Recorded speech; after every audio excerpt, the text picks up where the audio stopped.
예, 그럼 장애모와 붉은 수수밭 영화에 대해서 살펴보도록 하겠습니다. 음,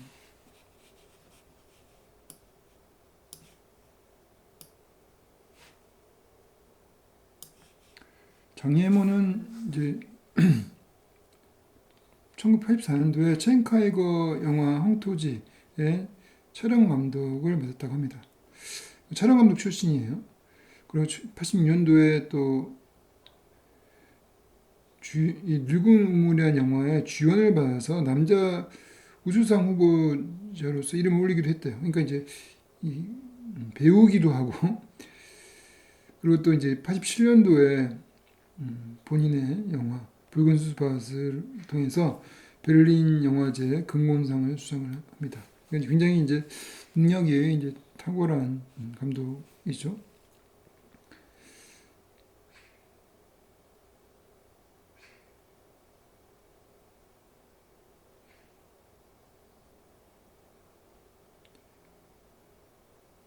근데 이때 이제 장혜모 감독이 영화에 종사하기 시작할 때 상은 문학이라는 것이 번성하기 시작했대요. 상은 문학이 뭐냐면은 중국 문화 대혁명이 사람에게 안겨주었던 아픔을 소지로 한 그러한 문학 작품을 상은 문학이라는데 이러한 작품들이 번성을 했대요. 그래서 이 장혜모는 이제 아까 이 촬영도 잘하고 이제 연기도 잘 알고 근데 이제 그러면 장혜모가 또 작가로서의 역할을 하느냐? 그러니까 자기가 직접 이제 오리지널 시나리오는 쓰지 않아요. 그러니까 이제 장혜모는 이런 시나리오 스토리에 대한 감각이 뛰어난 것 같지만은 본인이 직접 시나리오를 쓰지는 않고 이제 그 기존의 소설에서 가져오는 거죠. 예, 그래서 이제 이 붉은 수밭도 그 모엔의 유명한 소설인 홍가오리안 가족, 이것도 붉은 수수밭의 가족을 말하는 거죠. 예. 그것을 이제 영화를 하기로 한 것이죠.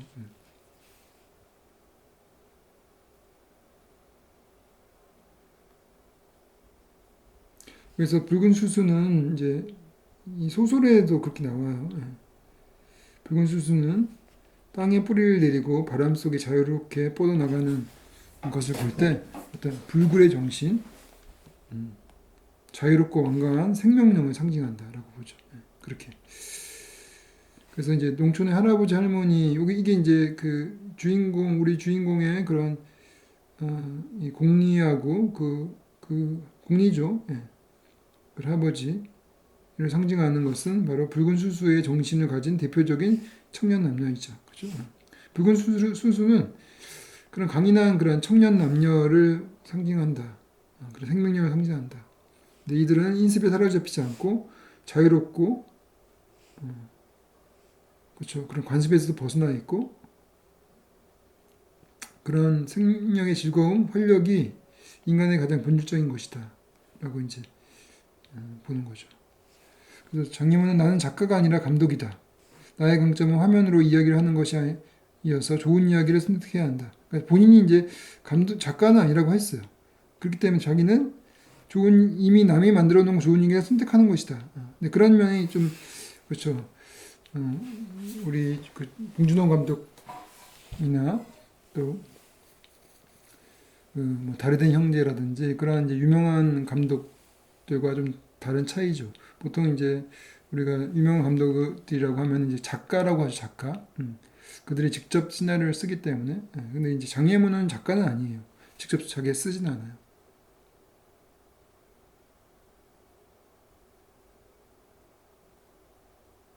물론 이제 그 각색을 하긴 하죠. 예.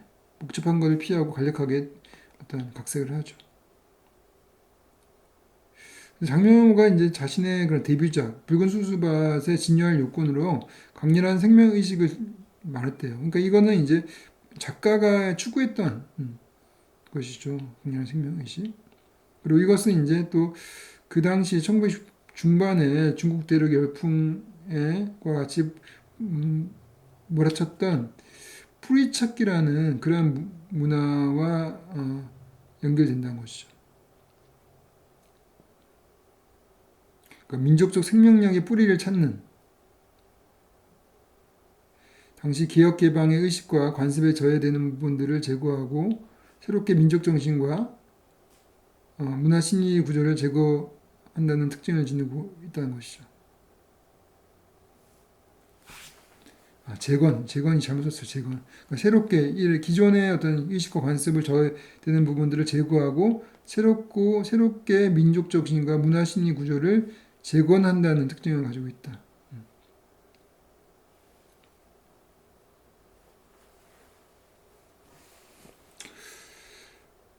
모에는 이제 1950년대 태어났고 장예모는 50년대 태어났대. 그러니까 둘이서 같은 세대 사람이고 뭐 이게 50년도에 뭐 백가쟁명, 백화제방 이런 거, 또 57년 반우파 투쟁, 58년도 대약증 운동, 그리고 또 문화대혁명을 겪게 되면서 그들은 이제 청년이 된 것이죠. 그래서 이제 그들이 예. 그래서 이제 강예모가 이제 이 소설을 좋아할 수밖에 없는 자기 이야기이기도 하기 때문에 그죠. 그래서 소설이자 이 영화의 시대적 배경은 1939년도 음력 8월 초하래 이때가 시간적 배경이라고 합니다. 또 공간은 18리라는 고개 그 고개에 있는 그런 그 술을 만드는 술도가가 공간이 되는 것이죠. 그래서 붉은 수수밭에 이제 플롯을 한번 살펴보도록 합시다. 이야기가 이제 크게 역시 이것도 3막으로 나눌 수가 있는데 처음에 이제 그 주알 공리가 시집을 팔려나가지고 그죠. 예. 거기서 이제 처음으로 그런 리서방을 맞이하게 되는 그런 두려운 모습도 보여주고 그리고 그러고 난 다음에 다시 이제 중국의 전통인 다시 처가로 가게 되는 신행이라고 가게 되는 그런 거기서 이제 어, 위잔 아오 조부와 이제 사랑을 하게 되죠, 그죠? 그리고 이제 아버지한테 막 큰 소리 지르죠. 그러면서 이제 다시는 당신 자기를 팔았던 아버지를 다시는 보지 않겠다 하면서 나와버리죠. 그러니까 거기서 이제 굉장히 그런 기존 관습을 저항하는 그러한 주활의 모습들이 보이죠. 그래서 이제 새로운 출발을 하겠다는 이야기죠, 이제부터. 그래서 그 스토리가 주활이 이런 새로운 그런 술도가에서 잘 생존할 수 있을까, 잘 살 수 있을까 그런 어떤 기대를 갖게 되는 그런 이야기가 2막부터 시작되죠. 그래서 2막 시작하자마자 이제 리서방이 죽고 그리고 또 이제 그 액땜한다고 이제 그 독한 술로 액땜을 하고 그리고 이제 그 수도가를 이제 이 주알이 운영하기 시작하는 거죠. 근데 그리고 그때 또 조부가 나타나서 행패를 부리고 그리고 또 신창산포라는 거기 약간 조폭 같은 인간이 있죠. 예. 걔가 나타나서 술 취해서 조부가 자고 있을 때 이 주알을 납치해 가죠. 예. 그래서 납치해 갔지만 또 그 돈을 받고 돌려줘요. 예. 그래서 그걸 복수하기 위해서 조부가 신장산포를 찾아갔다가 제대로 복수를 못하지는 못했죠, 그죠? 그리고 이제 술이 이 조부가 그 술독에다가 오줌을 싸는데 그게 또 18리주로서 굉장히 최고의 술로 탄생을 한다는 그런 약간 코믹한 설정도 있었고 또 여기서 라우안이 그 집에 집사 같은 라우안이 이제 조부가 이 집을 들어오게 되면서 떠나게 되죠. 그러면서 이제 그리고 이제 이막에 나름대로 위기가 이제 일본군이 침략하게 되면서 도를 건설하게 되고 거기서 라우안이 산채로 그 피부를 산채로 벗겨지는 그러한 이 학대를 고문을 당하게 되죠. 고문을 당하면서 죽게 되죠. 그것이 이제 일종의 이 영화의 가장 큰 위기이게 되고, 여기서 산막으로 넘어가면서 산막에서 이제 일본군을 토벌을 할 계획을 짜게 되고 그런 의식을 하게 되죠. 술을 마시면서. 그리고 토벌을 준비를 하고 토벌을 했지만은 할머니가 결국 공리가 주알이 이제 죽게 되죠. 죽게 되고 그것을 그 죽음 앞에서 이 조부와 그 아들이 괴기일식을 보는 걸로 영화가 끝나죠. 그래서 이제 이 조부의 아들이자 또이 종리 이름을 자꾸 주알이죠. 주알과 조부의 사이에 태어나는 그 아들이 이제 그 아들의 또 아들이 화자가 되는 거, 화자. 그 화자가 이제 할아버지하고 할머니 이야기를 나레이션으로 하게 되는 것이 이 영화의 어떤 1인칭 관점의 스토리죠. 그래서 이 붉은 수수밭은 두 개의 플롯으로 구성되어 있죠. 하나는 주알과 조부가 결혼하기까지의 플롯이고, 두 번째는 항일투쟁의 플롯이 되는 것이죠. 이 두 개의 플롯이, 그래서 두 개의 플롯은 딱히 사실 이 항일투쟁이 없어도 스토리가 되죠, 그죠? 근데 이제 이 스토리를 넣게 된 것은 아무래도 이제 이게 중국 공산당 정부 아래에서 만들어졌기 때문에 이런 것을 통해서 어떤 이 사회주의 영화의 어떤 그런 정당성을 갖게 되면서 그 당국의 검열을 해서 피해서 벗어나게 되는 그런 역할을 하게 되는 것이죠.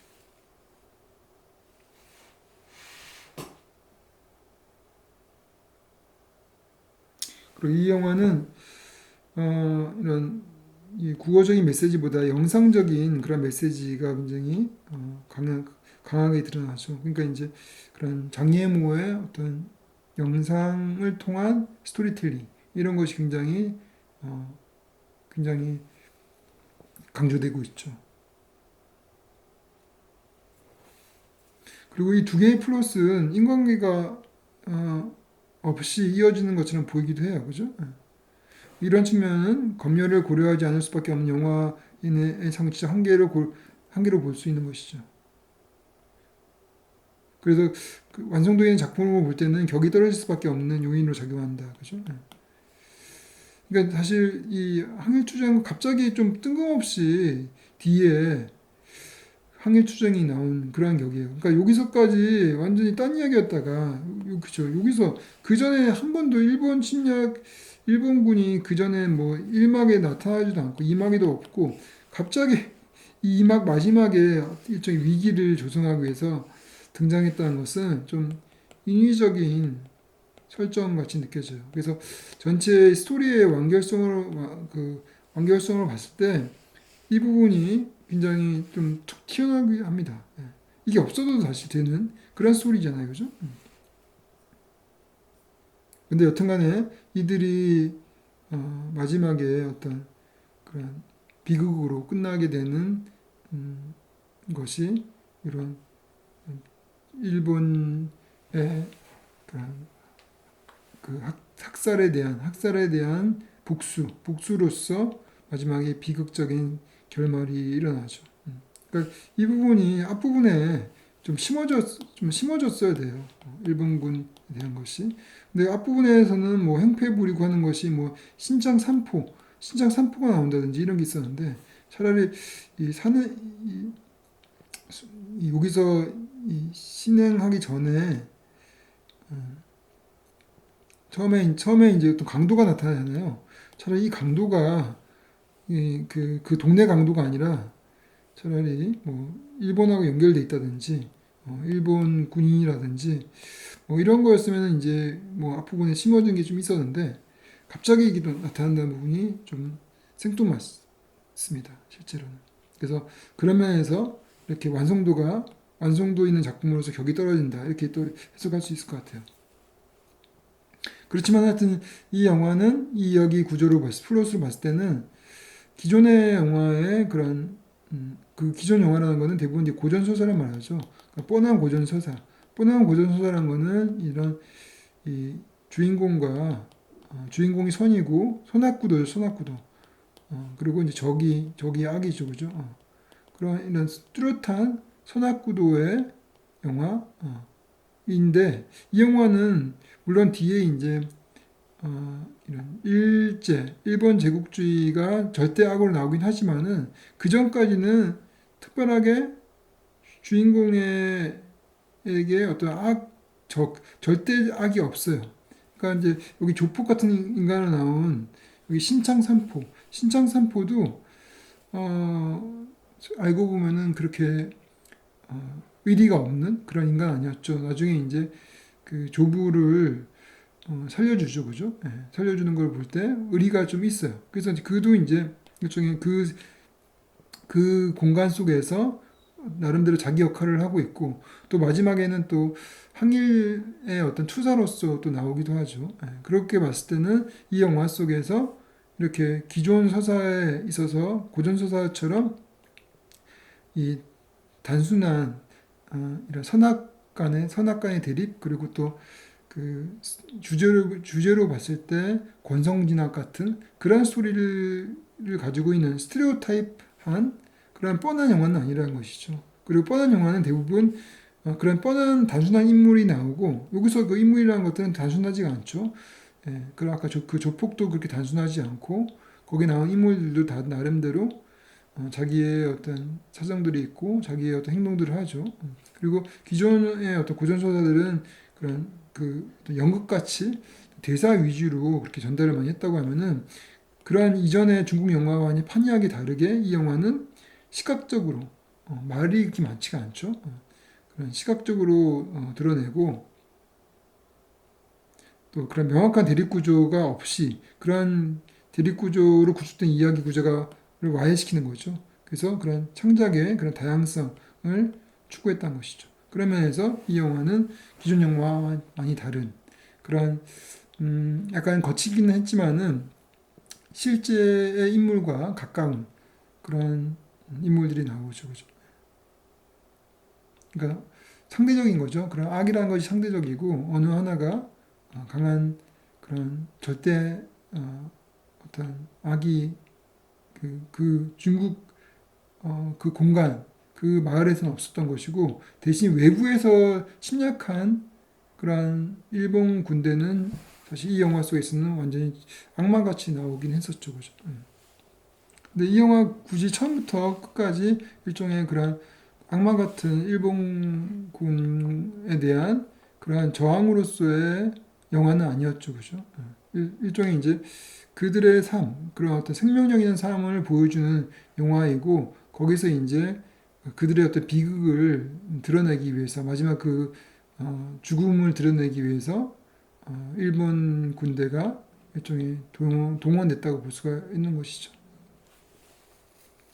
그렇기 때문에 이 영화가 일본군과 중국 그 인민 간의 그런 대립 구도를 가지고 있는 그러한 뭐 전쟁 영화도 아니고 또 그런 갈등이 주가 된 영화는 아니라고 볼 수가 있는 거죠.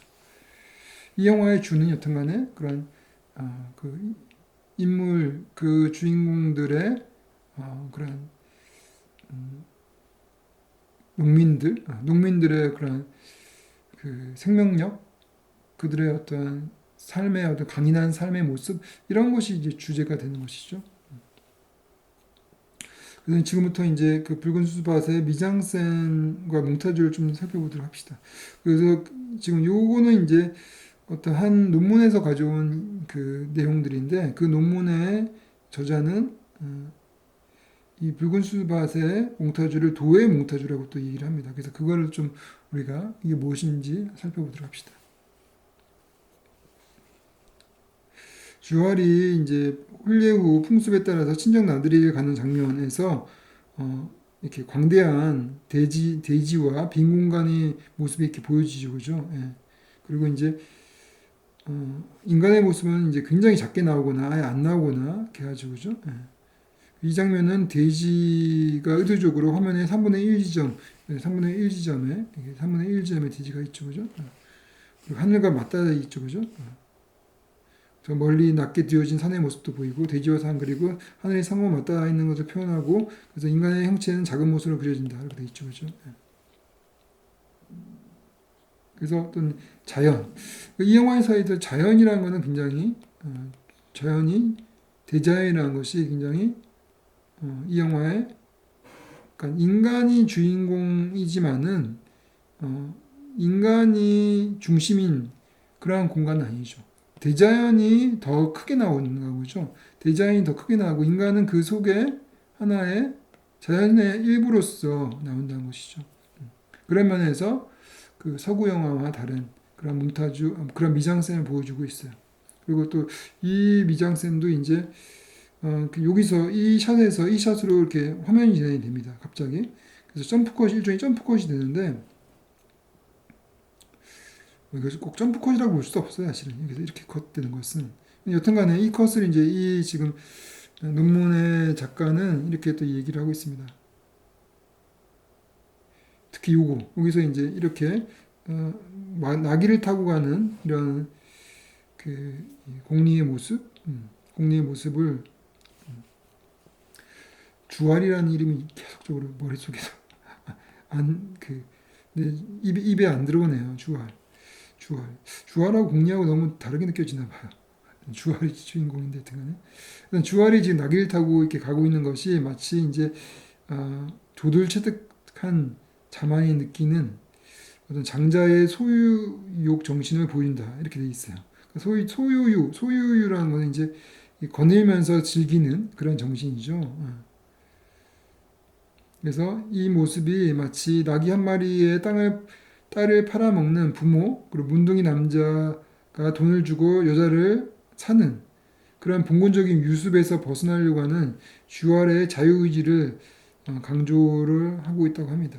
그래서 이렇게 주알이 이제 저기서 이제 이 나귀를 타고 가기 바로 전에 그 사랑하는 남자와 사랑을 나누고 또 자신이 이제 더 이상 그런 아버지의 뜻에 따라서 그렇게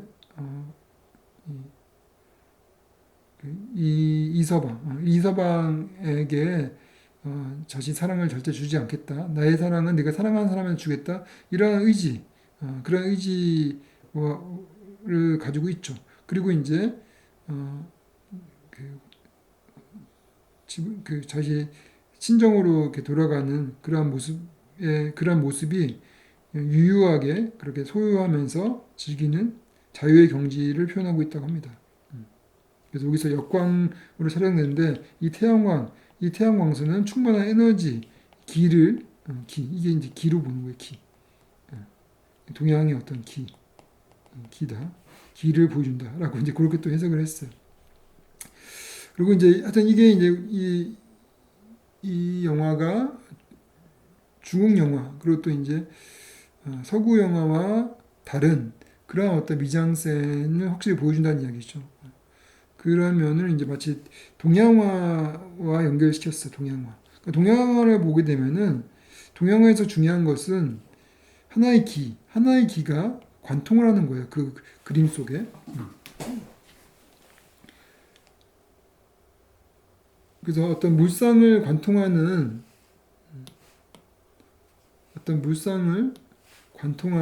물의 어떤 그 그림 속의 어떤 그림 속의 어떤 그런 물건들 이런 것들 관통하는 운동의 흐름이 바로 하나의 기죠, 그죠? 그 흐름은 바로 대자연의 변화의 흐름이고 대자연 우주적인 리듬을 상징한다는 것이죠. 그리고 동양화는 아무것도 그리지 않는 그런 여백이 굉장히 중요하죠, 그죠? 예. 그러니까 이제 이런 여백들이 이 동양화에는 되게 중요해요. 근데 그런 것처럼 이 영화에서도 여백이 굉장히 많이 나오죠. 빈 공간, 이런 빈 공간들이 중간중간에 많이 나와요. 이게 이제 서양 영화와 다른 것들이죠. 서양 영화는 다 꽉꽉 채워져 있죠. 마치 이제 서양화가 마치 화면 전체를 칠하는 도말만폭이라고 해서 모든 것을 꽉꽉 채우는 그러한 이제 스타일이죠. 동양화는 그렇지 않고 비워두죠. 비워둔다는 여백을 비워둔다는 건데 그것이 뭐냐면은 내용을 채우는 것은 바로 비움이다. 내용을 채운다는 것이 바로 비움을 통해서 내용을 채운다는 것이죠. 그러니까 이제 서양과는 다른 것이죠. 그것이 바로 그러한 정신이 형태가 없는 실체, 무라는 노장 철학의 바탕을 하고 있다는 거죠. 노장 철학을 볼 때는 내부는 텅 비어 있지만은 거기에 만물, 그러니까 비어 있는 것에 만물의 원기가 나온다는 것이죠. 그러니까 비어 있어야지만이 기가 나온다. 기라는 것은 어떤 우주의 기운 뭐 이런 것인데 그런 것이 이런 빈 공간에 나온다는 것이죠. 뭔가 채워졌을 때는 안 된다는 것이죠. 그래서 중국인의 무, 허와 관련된 의식이 있는 것이죠.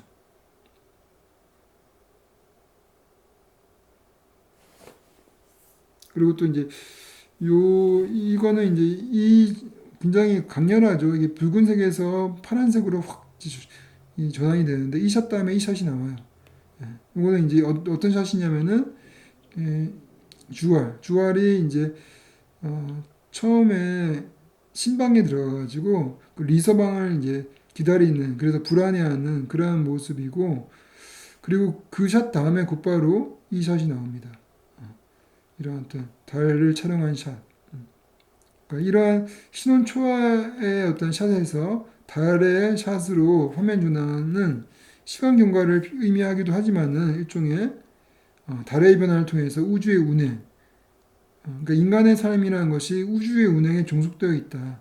그러니까 이제 지금 굉장히 공포적이고 공포스럽고 굉장히 불행한 그러한 주알의 그러한 처지. 이 처지라는 것도 그런 자연의 입장, 대자연의 우주의 입장에서는 무관심한 것이죠. 그냥 이거 뭐 이런 일이 일어나지 않던 우주는 그냥 돌아가고 있죠. 그러니까 어떤 인간사에 연연하지 않는 그냥 우주의 운행. 그것이 바로 도교적인 이념이죠, 그죠?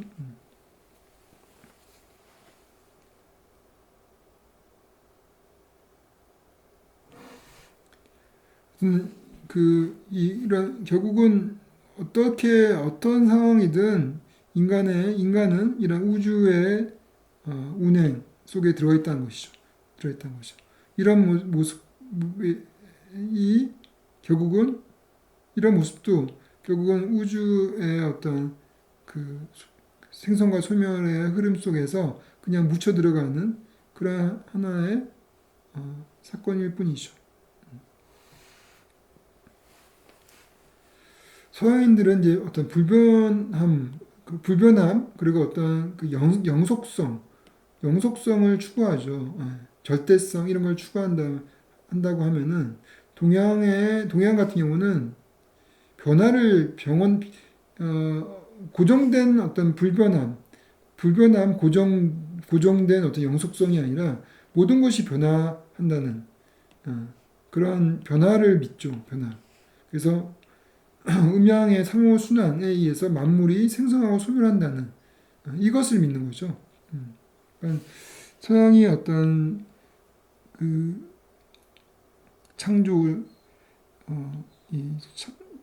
창조주를 통해서 인간이 만들어지고 그리고 또 어떤 그 이상사회 어떤 그런 천국의 상황 이런 것이 결국은 불변하는 영원한 그런 영속되는 천국의 상황을 이상적으로 그리고 있다고 하면은 동양은 그런 어떤 천국이 아니라 그냥 이 세상이라는 것은 천국도 지옥도 그런 것도 관계없이 그냥 만물이 생성하고 소멸한다는 것이 다라는 거죠. 그냥 이 변화를 믿는 거예요. 변화를 어떤 천국을 믿는 것도 아니고 동양은 이 만물의 변화를 믿는다는 것이죠.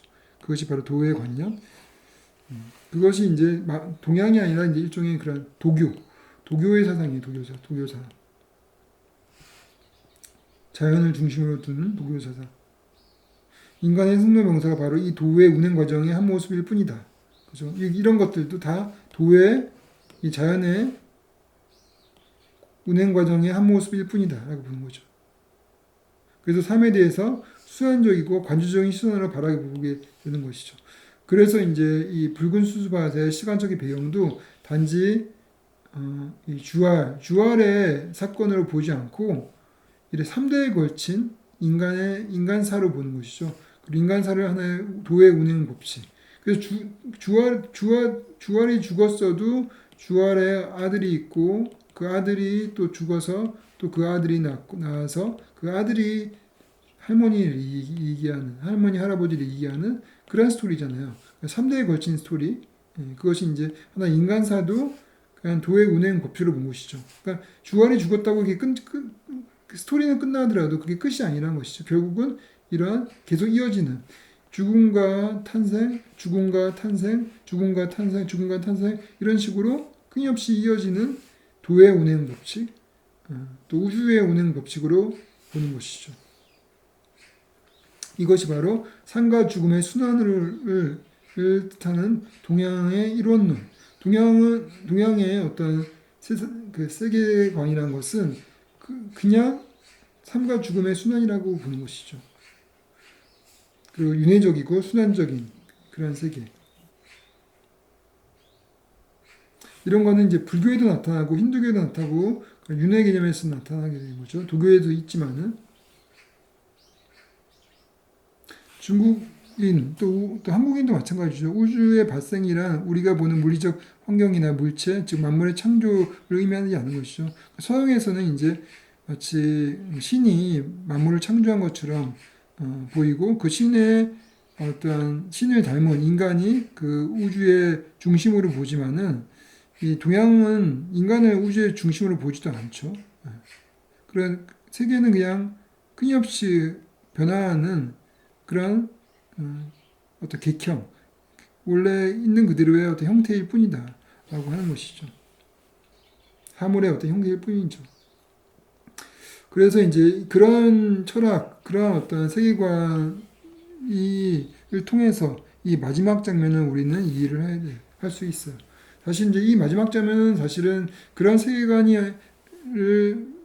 배경이 아니라고 하면은 좀 말이 안 되는 그런 행동이죠. 왜냐면 이렇게 자기의 사랑하는 부인이 죽었는데도 불구하고 죽었는데도 이렇게 막 안고 막 슬퍼하고 막 소리 지르고 그러지 않고 그냥 멍하니 그렇게 하늘을 바라보죠.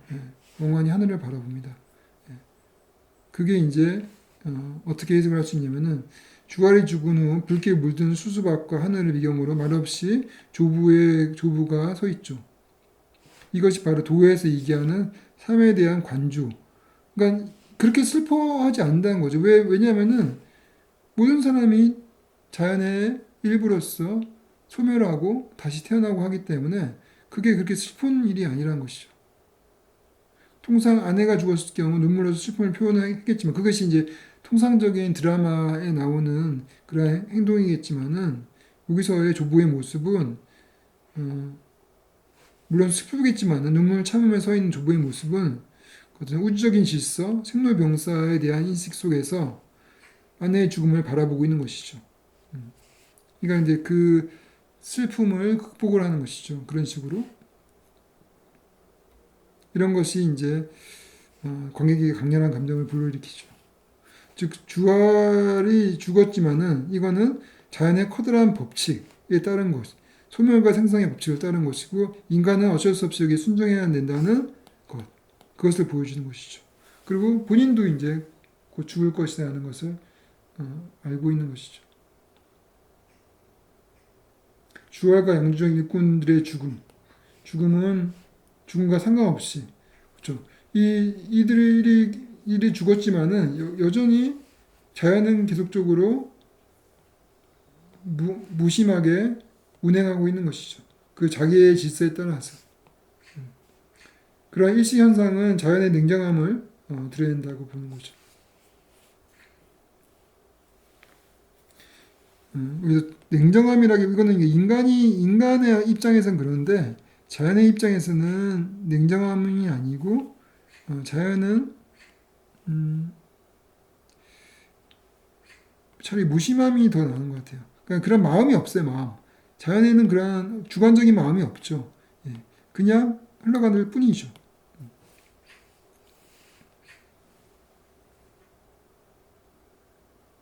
그렇죠. 주알의 죽음은 자연의 질서에 의한 것이로서 인간이란 언젠가 다시 자연으로 돌아가는 것이기 때문에 그 슬픔을 삭힐 수 있다는 것이죠. 이러한 이제 이렇게 이런 식으로 이제 어, 이 인간의 아픔 이건 불안이죠, 불안과 공포.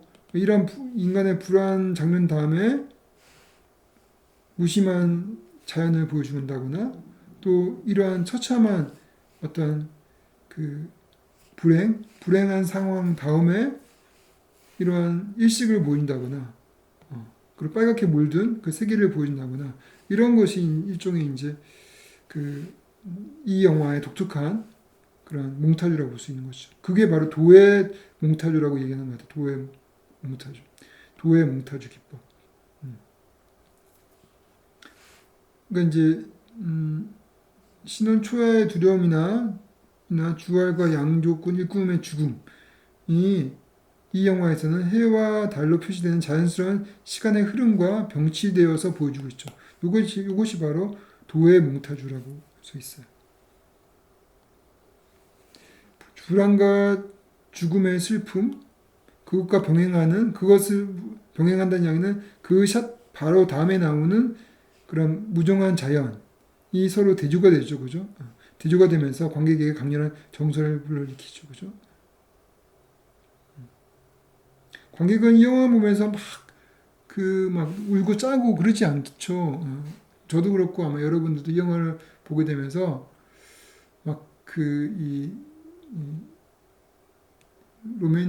로맨 저기 그 이 기존의 어떤 눈물 짜는 영화, 그러니까 이제 그 멜로드라마 같은 그런 눈물 짜는 영화에서 느껴지는 그런 눈물이 없죠. 그런 정서를 갖지 않아요. 왜냐하면 이제 그런 대자연 속에서 인간의 어떤 인간사를 그냥 보고 관조하는 그런 느낌이 들기 때문에 그런 느낌이 들게끔 몽타주를 했다는 것이죠.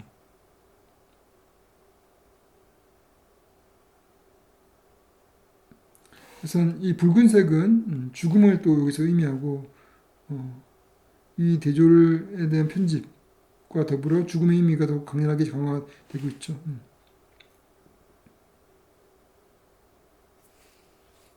천지는 인지하지 않다. 만물을 풀광이처럼 다룰 뿐이다. 성인은 인지하지 않다. 백성을 풀광이처럼 다룰 뿐이다. 이런 말이 있죠.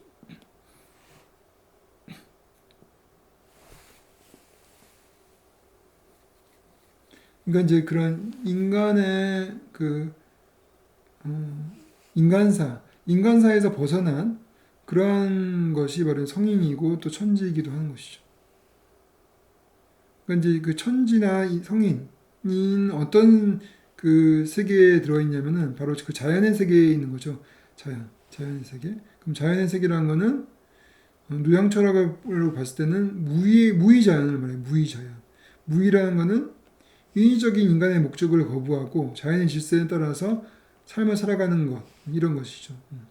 아무것도 하지 않는다는 것이 아니라 인위적인 어떤 목적적인 삶이 아니고 그냥 자연적인 질서에 부합하는 그런 삶. 그러니까 인간의 어떤 욕심이라든지 그 목표를 향한 어떤 성취라든지 이런 것은 무의가 아닌 거죠. 이 무의의 반대가 되는 것이고 이런 성취 지향적이고 목표 지향적인 이런 것을 거부하고 그냥 이 삶의 어떤 흐름 속에서 자연의 질서 속에서 순응하는 그 자연의 흐름을 중시 여기는 그러한 삶이라는 것이 무의의 삶이에요. 무의의 삶. 그게 이제 노장 철학이죠. 그런 관지적인 자세.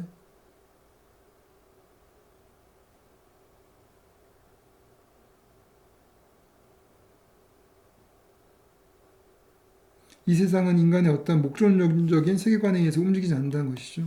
예. 그게 일제의 어떤 침략이라든지 또 그거에 저항하는 중국 인민들의 어떤 저항이라든지 그런 어떤 목적론 그런 거에 관계없이 세상은 이렇게 돌아간다는 것이죠.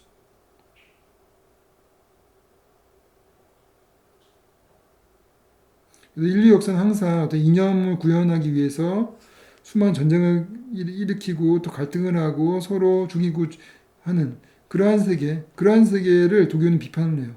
인간의 무의하지 못하는 삶. 인간이란 거는 이런 아무것도 하지 않는다는 뜻이 아니라 삶을 자연의 질서에 맞게끔 그거에 부합하게 살아가야 될 텐데 거기서 벗어나서 특별한 욕심과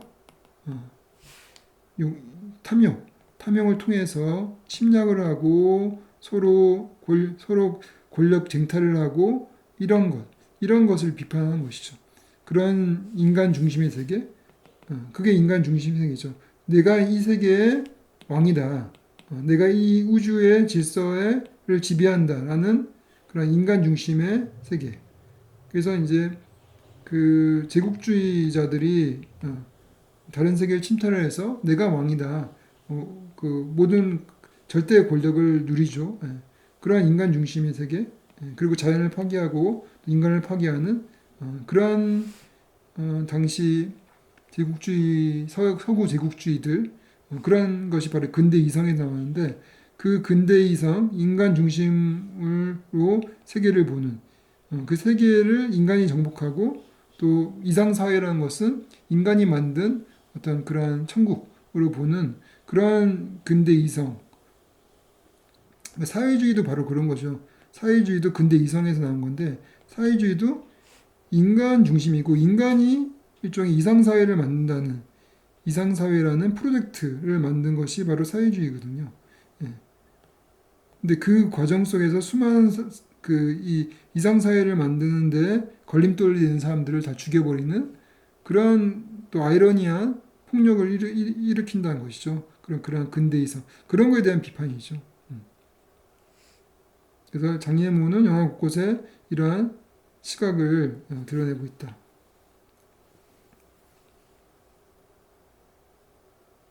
돌과사상은 인공을 가하지 않는 것은 그 인위적인 어떤 목표를 갖고 탐욕을 하지 않고 이러하지 않는 무의 자연으로서 세상을 최고의 미로 본 것이죠. 인위적인 것을 부정하고 무의 자연은 내면적으로 자연과 우주에 일치되어 사물의 외형을 꿰뚫어 그 내적인 것을 찾으려고 하고 인간을 자연의 일부로 생각하고 아로 자연에 복귀하려고 하는 정신, 그런 절대미죠, 그죠?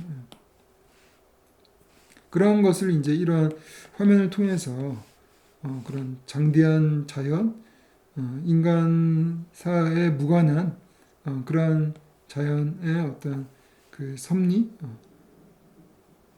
순환, 대순환 이런 것으로 본 것이죠. 그래서 붉은 수바에는 이런 물결치는 수수바, 한밤에 떠 있는 달, 그런 배우가 없는 어떤 빈 공간, 빈 여백의 공간 이런 것을 통해서 도교적인 이념을 수평적인 몽타주 방식으로 표현하고 있다. 이것이 이제 도의 몽타주라고 여기 장소봉이라는 이 학자가 이런 논문을 통해서 이런 도의 몽타주를 얘기를 하고 있습니다. 그러면은 잘 해석을 한 것 같아요.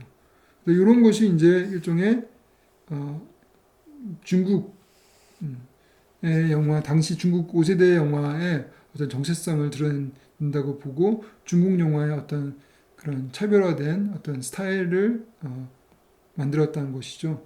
이것이 마치 이제 예전에 오수 야스지로가 그 일본식의 어떤 몽타주를 완성했던 거와 비슷하다 이렇게 보는 거예요. 그래서 제가 아까 그러면 우리 한국이 요즘에 잘 나가고 있는데 한국의 어떤 몽타주, 한국의 어떤 그 미장센 이런 것이 뭐가 있을까? 그러니까 이제 뭐 봉준호식 몽타주, 봉준호식 그 미장센 이런 것이 있을까? 황규혁의 몽타주 이런 것이 있을까 봤을 때 아직까지 딱히 그런 건 없는 것 같아요. 그게 헐리우드와 그렇게 다르지 않거든요, 솔직하게. 봉준호의 몽타주는 헐리우드의 몽타주이고, 또 오징어 게임의 기법 이런 것들은 스타일 같은 경우는 그냥 넷플릭스의 스타일이죠. 예. 그러니까 이제 우리의 이러한 중국 영화사에서 이렇게 족적을 남긴 이런 영화들이나 일본 오스 야스지의 영화 같은 이런 스타일의 영화에 준하는 그러한 정체성, 그러한 양식을 우리 한국이 어떤 창조해야 되는 그런 과업이 우리한테 남아있지 않나 이런 생각이 들기도 합니다. 예. 그래서 이제 여러분들이 이제 최근에 아마 그런 이터널이라는 영화도 한번 요즘에 이게 이제 이터널이라는 영화는 마블 영화잖아요, 마블 영화. 마블 영화인데 이제 이 영화를 누가 만들었냐면은 어, 자오, 자오라는 이제 중국 출신, 중국 배경의 미국인이죠. 예.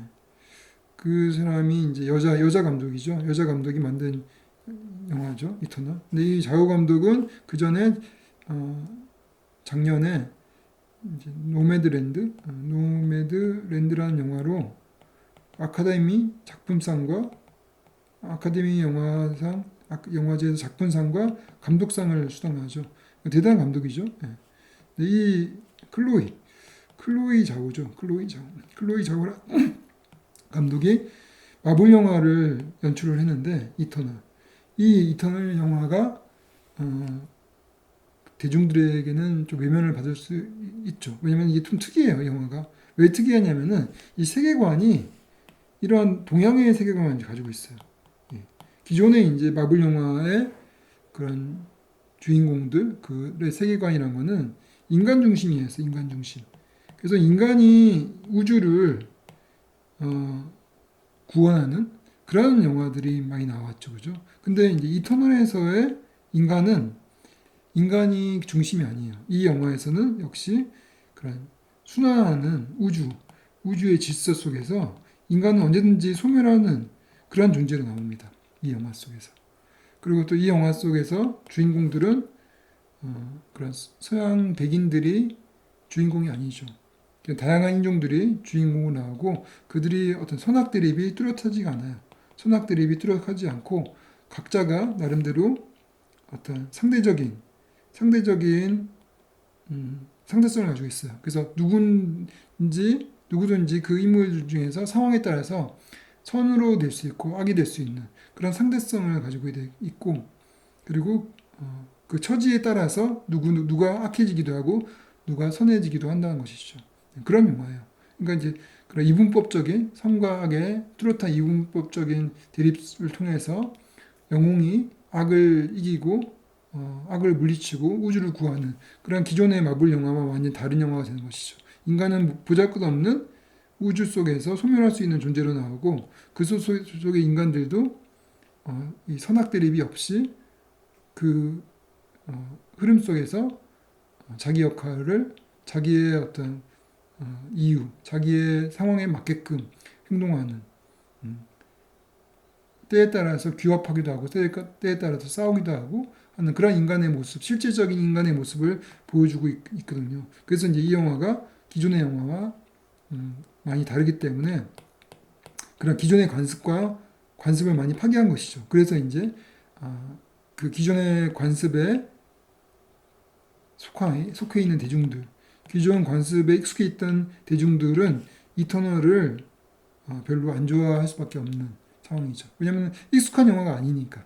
익숙한 영화가 아니고 그래서 너무 이 영화는 익숙한 영화들은 굉장히 단순하고 그냥 오락적이었는데 이거는 그 오락적인 것을 좀 뛰어넘어서 어떤 인간의 모습 또 어떤 우주의 어떤 그런 그 순환하는 우주의 그 질서 이런 것들을 보여주고 있기 때문에 인간사를 보여주고 있기 때문에 좀 특이하고 어렵게 느껴질 수도 그렇지만은 영화사적으로 봤을 때는 굉장히 새로운 오락 영화의 출발점이라고 또 볼 수가 있을 것 같기도 합니다. 그래서 이런 영화가 이제 성공을 하게 되면은 오락 영화가 되게 기존의 뻔한 오락 영화들이 헐리우드의 뻔한 오락 영화들이 이제 뭔가 업그레이드 되는 그럴 가능성이 있는 것이죠. 근데 이제 이 영화가 이제 실패를 하게 되면은 다시 예전으로 돌아가게 돼 있죠. 그냥 뻔한 영화를 계속 뻔하게 만드는. 그러니까 영화사적으로 봤을 때 꼭 재밌는 영화만 좋은 영화는 아니에요. 영화사적으로 봤을 때 좋은 영화가 좋은 영화고 좋은 영화라는 기존의 어떤 관습에서 좀 벗어나서 새로운 것을 추구하면서 새로운 것을 창조하는 영화를 말하는 것이죠. 끊임없이 뻔하게 반복되는 그러한 영화를 영화사에서는 좋은 영화라고 보지는 않는다는 것이죠. 그런 관점에서 아까 얘기했던 것처럼 이제 우리 한국의 영화가 영화사에서 어떠한 역할을 할 것인지 이런 면에서 우리는 영화사를 배우는 입장에서 한번 성찰해 봐야 되지 않을까. 그러니까 우리가 그냥 잘 나간다고 해서 무조건 넷플릭스 영화 같은 것만 만드는 것들을 박수 쳐주는 것은 좀 문제가 있지 않을까라고 이제 생각을 합니다. 그래요. 그럼 오늘은 여기까지 이제 수업을 하도록 하겠습니다.